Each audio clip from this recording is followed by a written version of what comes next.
So this was one of the stories of the year in a sense, in terms of Vanderbilt, and they're beating Bama, kind of putting themselves on the map in the top 25. And at the center of all of that was star quarterback Diego Pavia. And the news came out yesterday. This is pretty big stuff here, as it could potentially set a precedent moving forward. But a federal judge in Tennessee granted an injunction Wednesday that allows Vandy QB Diego Pavia to pursue another year of eligibility. He had sued the NCAA back in November and had been fighting this. Essentially, he did not want his years of eligibility in junior college to count towards his years here in the NCAA, as JUCO is legislated by a whole different body. And his argument and his attorney's argument was, in JUCO level, you're limited in what you can do NIL-wise, and those shouldn't be counted as years of eligibility because of that. So, D, for those of you who don't know, you have a background as an attorney yourself, so you have an understanding after reading the way that this situation has kind of played out. What sort of precedent does this set moving forward? And if you can kind of break this down to us who don't really understand the minute details. Yeah, just reading through the full memorandum of opinion, and this is not necessarily binding precedent on every single jurisdiction, but typically a decision like this will be the guiding force that the NCAA will abide by in terms of enforcing or not enforcing their own rules. This is coming from a federal court in Tennessee, which also was the federal court. I don't believe it was the same district, but there's a federal court in Tennessee that enjoined the NCAA's enforcement of their own NIL rules early on in the process. If you hear the Tennessee case, when people talk about this NIL stuff, that's what they're talking about. This is a new Tennessee case, different issue, which is JUCO eligibility. So when you go to court and you ask for a preliminary injunction, that means you're skipping steps. So usually you'd file your complaint, and there'd be motions, you'd set hearings. The hearings get scheduled sometimes very far in advance, depending on how busy the court is and how long the hearing is. That can be months in advance. When you seek a preliminary injunction, that means you're skipping steps because you need this extraordinary remedy. And you can't just always grant preliminary injunctions, because otherwise people would be doing them all the time and you skip all the other steps. That's not what they want. So it's only in very extraordinary circumstances that you'd grant a preliminary injunction to stop something that you say someone else is doing that's unfair. In this case, the NCAA enforcing their eligibility rules regarding junior colleges. So to get a preliminary injunction, you need to show the likelihood of success, irreparable harm. Irreparable harm meaning, well, let's break it down. Likelihood of success means you got to show that you're probably going to win, because you can't just go into court on an emergency basis and stop things if you're not likely to win. Otherwise, people do it all the time just on a lark. You have to show that you'd be irreparably harmed if there's no injunction. So you have to do this fast. Otherwise, if something goes forward, this injustice goes forward, I'm in trouble. In this case, if Pavia can't play, he loses his prime years, right? Balance of the equities and public interest, we'll treat these together. Basically, it gives the court discretion to say, this is, we're doing something that's fair to the person, and we're doing something that's in the public interest. And that's why we're granting this extraordinary remedy of a preliminary injunction. Okay, first question is, do antitrust laws apply to the NCAA? Basically what Pavia was saying was that the NCAA's eligibility rules violated antitrust law. So the first question is, does antitrust law apply? The courts quickly said yes, because NIL and other things have become part of the college game. It is clearly a commercial enterprise. And because it is a commercial enterprise, antitrust rules apply. Second question is whether it was a undue restraint on trade. Basically, was this something that's hurting trade to the detriment of consumers? And they look at various factors. I won't get into the nitty gritty, but the court ultimately said the players here, the college players, are a labor market. Guys who sign D1 out of high school have a distinct advantage over junior college players, because the D1 players can play 4 years of D1. The JUCO players can only play, let's say, 2 years of D1. And they lose that ability to make money on NIL, which is pretty much exclusive for D1 players as a matter of practice, those first 2 years. So here's what the court said. I'll quote exactly.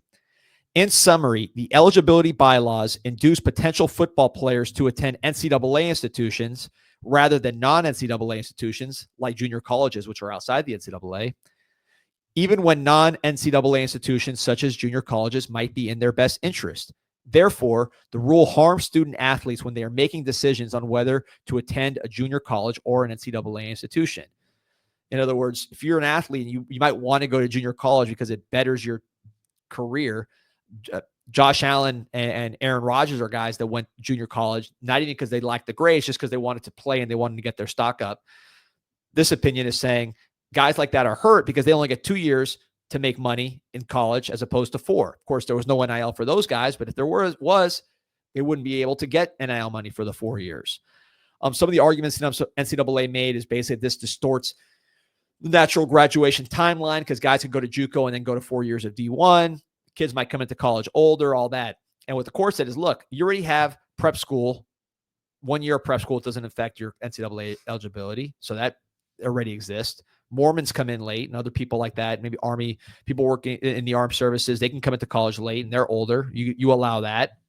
And now redshirt rules are becoming more favorable, right? It's becoming easier to redshirt and get an extra year. That's the direction of the rules. And the court noted that and said, look, all these rules are making players older, plus you have the portal, so teams are getting older by the portal. It doesn't make sense that this junior college restriction protects any sort of youth movement in college football when it's really becoming an older man's game by your own rules.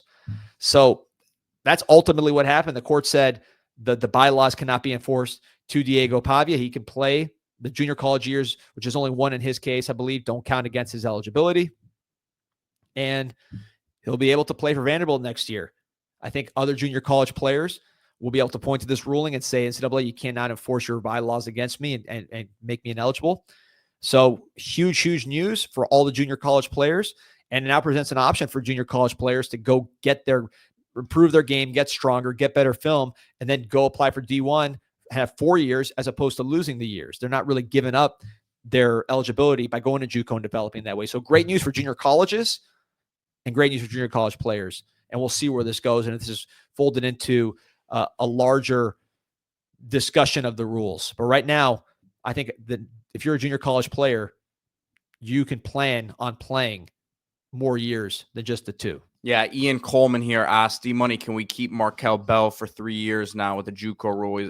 A Miami fan asking about Miami's left tackle, Markel Bell, who came over from the JUCO ranks. And as D-Money just alluded to, there seems to be a door open for something like that to be looked at there. Yep. Yes. The answer is yes. And then, just quickly here before we move on, how big is this for Vanderbilt football, man? Obviously, it was a 6-6 season, but it felt like way better than that. They dropped their last 3 games of the year, but beating Bama, playing Texas the way that they did, it was a 3-point game. But in terms of trying to build on the success they had this year, this has to be, just absolutely massive news for them. As a college football fan, right? I'm not ready for the Diego Pavia experience to end. It was so much fun to watch. Obviously, a huge boon for Vanderbilt to beat Alabama seemed unthinkable, and they did it in really emphatic fashion. It was not a fluke at all. So I think for college football, this is fun. You hope that Pavia could stay in Vanderbilt. It seems like he is based on some of his social media activity. He's not just trying to go back in the portal and make more money. But if he does stay at Vanderbilt, I think it's an awesome fit. Obviously, the offense is fit like a glove, and it's going to be a lot of fun for college football. And I think, just me stepping outside, I think the reasoning that the court used made sense. You already have older players. You have prep school players. You have Mormons. You have guys that are 25 in college with the redshirt rules, with the COVID rule, which I understand was an extraordinary situation.